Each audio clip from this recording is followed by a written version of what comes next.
Revivify? Revivify? What is that word?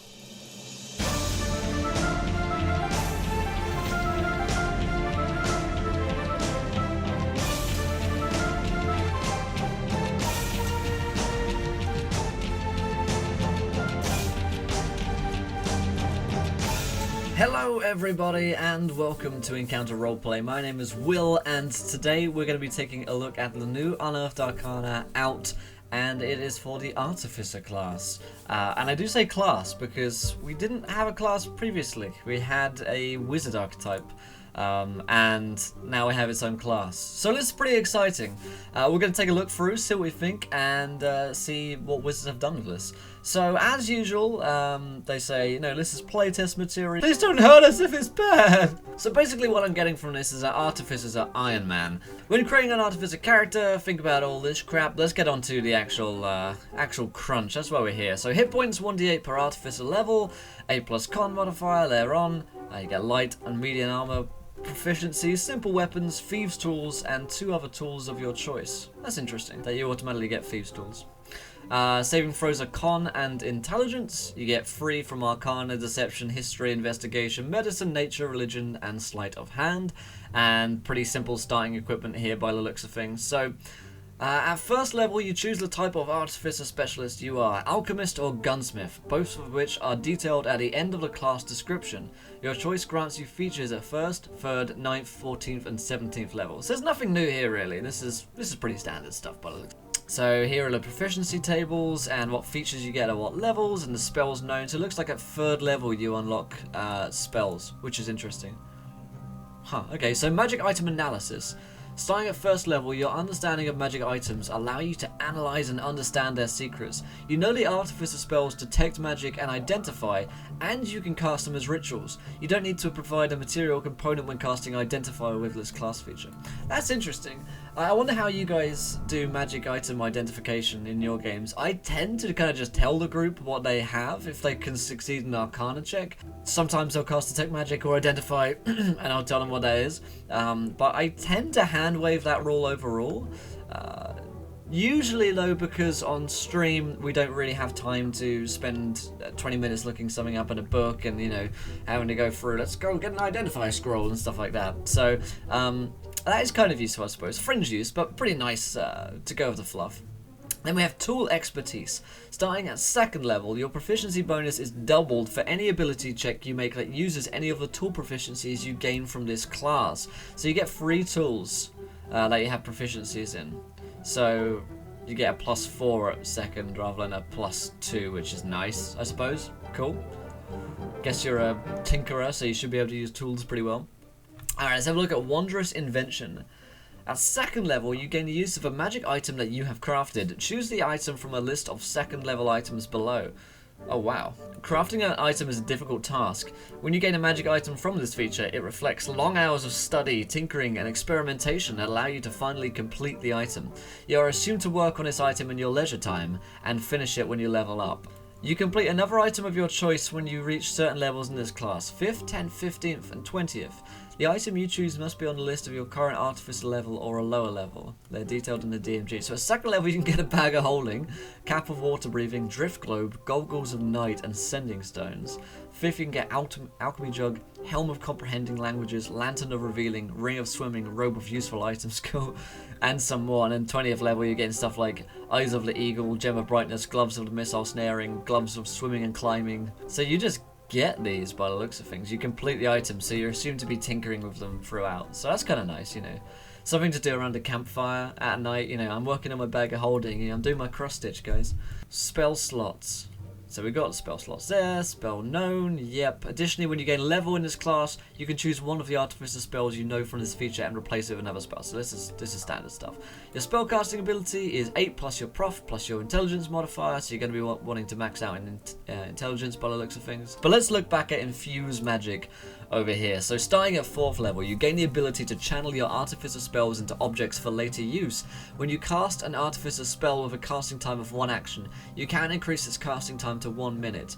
If you do so, and hold a non-magical item throughout the casting, you expend a spell slot, but none of the spell's effects occur. Instead, the spell transfers into that item for later use if the item doesn't already contain a spell from this feature.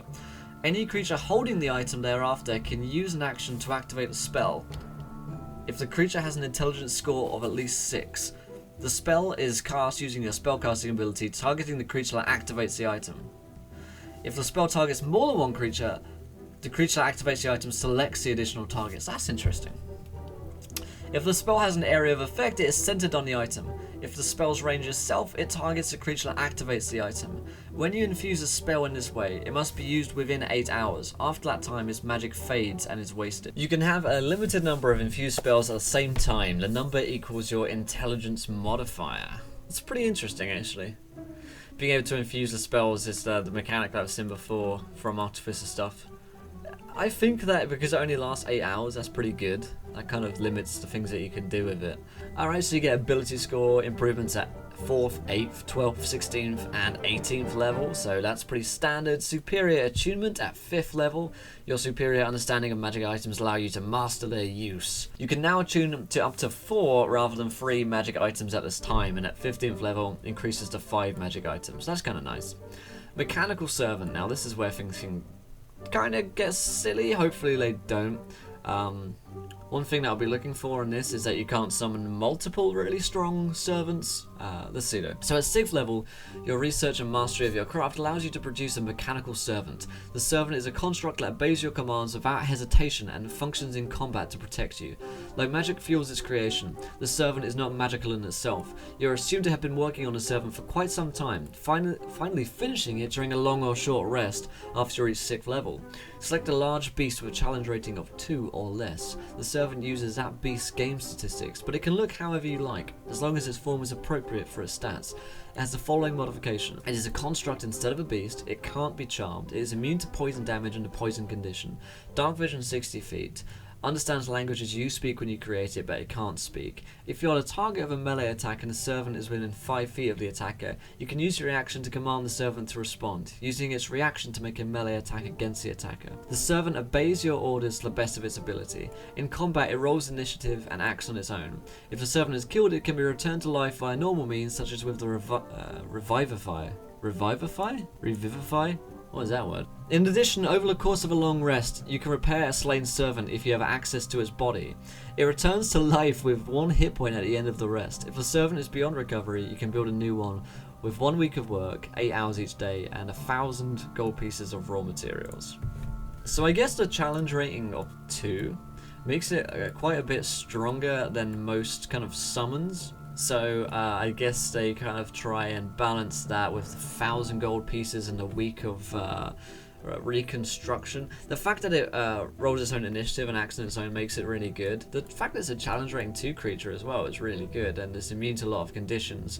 And if the servant's in 5 feet, you can use your reaction to make it respond and make its reaction to attack that person that's hurt you. That's pretty good. That's pretty strong, but the core mechanic of just playing the Artificer seems much better than it was previously, and better than homebrew that I've seen as well. Soul of the Artifice. At 20th level, your understanding of magic items is unmatched, allowing you to mingle your soul with items linked to you. You can attune to up to 6 magic items at once. In addition, you gain a +1 bonus to all saving throws per magic item you are currently attuned to.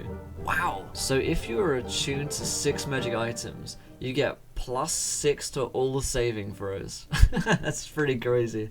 That's pretty crazy. But it's 20th level. Yeah, I like that. Okay, let's have a look at the specialists, because there's the Alchemist and the Gunsmith. I want to see how these play out, because I've seen a few Alchemist classes in the past, and the Gunsmith sounds a bit like the Gunslinger class from Matthew Mercer. So I'm pretty sure we know what an Alchemist is. At 1st level, you craft an Alchemist Satchel, a bag of reagents that you can use to create a variety of concoctions. The bag and its contents are both magical, and this allows you to put out exactly the right materials you need for your alchemical formula options described below. After you use one of those options, the bag reclaims its materials. If you lose this satchel, you can create a new one over the course of 3 days of work by expending 100 gold pieces worth of leather, glass, and other raw materials. Something interesting to note is that you get your specialism at 1st level, rather than taking a archetype typically around 3rd level. At 1st level you learn 3 alchemical formula options: Alchemical Fire, Alchemical Acid, and one other option of your choice. You learn an additional formula at 3rd, 9th, 14th, and 17th. To use any of these options, use your Alchemist Satchel, and it must be within reach. The DC is 8 plus your proficiency bonus plus your intelligence modifier. Again, you're going to be wanting to max out your intelligence modifier. As an action with Alchemical Fire, you can reach into your Alchemist Satchel, pull out a vial of volatile liquid, and hurl the vial at a creature. This is the Molotov cocktail of D&D. Object or surface within 30 feet of you. The vial and its contents disappear if you don't hurl the vial by the end of your turn. On impact, the vial detonates in a 5-foot radius. Any creature in that area must succeed on a dexterity saving throw or take 1d6 fire damage. 5-foot radius. This formula's damage increases by 1d6 when you reach certain levels in this class. Alchemical Acid. As an action, you can reach into your Alchemist Satchel, pull out a vial of acid, and hurl the vial at a creature. Similar rules, but it's a dex saving throw for 1d6 acid damage and the same levels of maximization there. Healing Draft, similar thing. A creature can drink it as an action to regain 1d8 hit points. It then disappears. Creature cannot do so again until it finishes a long rest after it's taken the alchemical formula. If not used, the vial and its contents disappear after 1 hour. While the vial exists, you can't use this formula. And again, similar levels of d8s going up, but that's quite nice. It's not a mass AoE either. It's kind of like creating a mini healing potion. So yeah, 1d8 heal at 1st level is nothing to laugh about. Smoke Stick. As an action, you can reach into your Alchemist Satchel and pull out a stick that produces a thick plume of smoke. You can hold onto the stick or throw it to a point up to 30 feet away as part of the action used to produce it.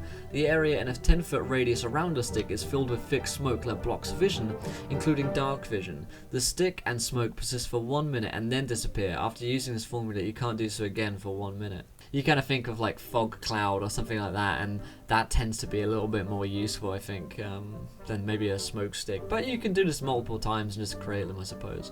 Let's see what else you get. You get the Swift Step Draft. As a bonus action, you can reach into your Alchemist Satchel and pull out a vial of bubbling brown liquid. Boy. As an action, a creature can drink it. Doing so increases a creature's speed by 20 feet for 1 minute, and the vial disappears. If not used, the contents disappear after 1 minute. Combo this with the insane tabaxi abilities and see how that goes for you. Tanglefoot Bag. As an action, you can reach into your Alchemist Satchel and pull out a bag filled with writhing, sticky black tar and hurl it at a point on the ground within 30 feet of you. The bag bursts on impact and covers the ground in a 5-foot radius with sticky goo. It becomes difficult terrain for 1 minute.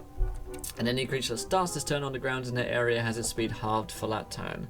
Again, seems a bit more kind of like fringe use. It doesn't seem like the strongest one to me to take early game. It's going to be very powerful if you're fighting against groups of lots of creatures. I'd say early on, I'm still convinced that Healing Draft seems pretty powerful because healing is good. Thunderstone. As an action, you can reach into your Alchemist Satchel, pull out a crystalline shard, hurl it at a creature within 30 feet of you. The shard shatters on impact with a blast of concussive energy. Each creature within 10 feet of the point must make a Constitution saving throw or be knocked prone and pushed 10 feet away from that. That's kind of useful if you're trying to get like, I guess it is each creature as well, so it doesn't just affect enemies. That's kind of cool. So that's the Alchemist. I like the Alchemist. That's pretty cool. And that doesn't seem ridiculously broken in any way. And overall, I'm liking the effort which they've put into this. Gunsmith. A master of engineering. You forge a firearm powered by a combination of science and magic. I've heard about this. One of my players was asking if he could play this. So you gain proficiency of smith's tools and you learn the mending cantrip. Thunder Cannon. At first level, you forge a deadly firearm. Can we just take a moment to appreciate that it's called Thunder Cannon? Okay. You forge a deadly firearm using a combination of arcane magic and your knowledge of engineering and metallurgy. This firearm is called a Thunder Cannon. It is a ferocious weapon that fires leaden bullets that you can punch through armor with ease. You are proficient with the Thunder Cannon. The firearm is a two-handed ranged weapon that deals 2d6 piercing damage. Wow. Its normal range is 150 feet and its maximum range is 500 feet. It sounds awesome. Once fired, it must be reloaded as a bonus action. Okay. If you lose your Thunder Cannon, you can rebuild one. 3 days, 100 gold pieces. Okay. Arcane Magazine, you also get it first. You craft a leather bag used to carry your tools and ammunition for your Thunder Cannon. This is where you become Rambo. Your Arcane Magazine includes the powders, lead shot, and other materials needed to keep that weapon functioning. You can use the Arcane Magazine to produce ammunition for your gun. At the end of each long rest, you can magically produce 40 rounds of ammunition with this magazine. After each short rest, you can produce 10 rounds. If you lose the Arcane Mag, you can create a new one as part of your long rest using 25 gold pieces of leather and other raw materials. So at 3rd level, you learn to channel thunder energy into your thunder cannon. As an action, you can make a special attack with your thunder cannon. That deals an extra 1d6 thunder damage on a hit. This extra damage increases by 1d6 when you reach certain levels in this class. 5th, 7th, 9th, 11th, 13th, 15th, 17th, and 19th level. Cool. That seems pretty good. So at 3rd level, it's an action, you make the special attack, it deals the extra 1d6, which is really cool. Okay, so you're doing 3d6 damage. Nice! Alright, Blast Wave. Starting at 9th level, you can channel Force energy into your Thunder Cannon. As an action, you can make a special attack with it. Rather than making an attack roll, you unleash Force energy in a 15-foot cone from the gun. Unlimited power.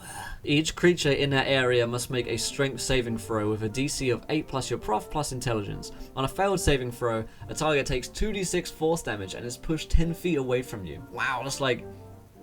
It's like Thunder Wave almost. Piercing round. Starting at 14th level, you can shoot lightning energy. Lightning bolt. Lightning bolt. As an action, you can make a special attack with it. Rather than making an attack roll, you can cause the gun to unleash a bolt of lightning, 5 feet wide and 30 feet long. Each creature in that area must make a Dex saving throw with 8 plus Prof plus your Intelligence modifier as a save. On a failed saving throw, a target takes 4d6 lightning damage. This damage increases to 66 when you reach 19th level in this class. Wow. I guess that's 14th level, so that's pretty damn good.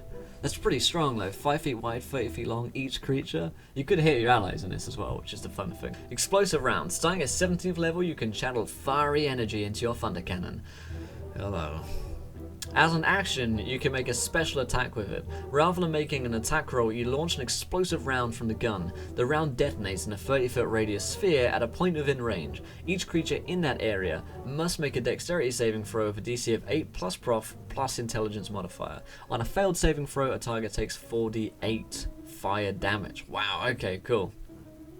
30-foot sphere at a point within range. That's pretty cool. That's pretty cool. Alright, so the gunsmith seems really strong in terms of damage. Seems like you're going to be doing like loads and loads of damage with the gunsmith. The alchemist seems like more of a kind of buffy, healery kind of archetype, which I like that the two of them are very different and very distinct in those ways. But it looks like the alchemist is also fairly good at AoE stuff as well, at later levels mostly. So that's pretty cool. Overall, I really like the Artificer, and of course both of them get a Mechanical Servant, so the combos with the Gunsmith and Mechanical Servant could be really good, whilst you sit back and fire, the Mechanical Servant is out there fighting by your side to protect you and use that reaction when you get hit by something. It's not even when you get hit, it's when you are the target of a melee attack, so that's pretty cool. Usually classes that have mechanical constructs or any kind of summoning can be a little bit dangerous, I suppose, depending on how powerful they are, but I think this class is actually very good. I think it's very powerful, first of all, especially if you take the gunsmith option, which is just super cool. Who doesn't want to fire lightning out of cannons? I mean, that sounds awesome to me. Yeah, very nice changes to what I had previously. I like it more than the homebrew I was looking at the other day, which is good. I think it's much more balanced than a lot of the stuff that I've seen, and I like the amount of effort that they've put into this week's Unearthed Arcana. Overall, good job, Wizards. This is fun, and if you're looking to play a pretty cool Artificer class, then you'd be okay to win my games with this. Maybe there'd be a few changes. I think the gunsmith does a lot of damage, but yeah, I like it a lot. Alright guys, well, if you enjoyed this review, then let me know. You can like, subscribe, comment down below if you agree or disagree with anything that I've said here. If you enjoyed the show, let me know. Thank you for watching, guys, and until next time, try not to roll too many nat ones, because I want to be here laughing when you do.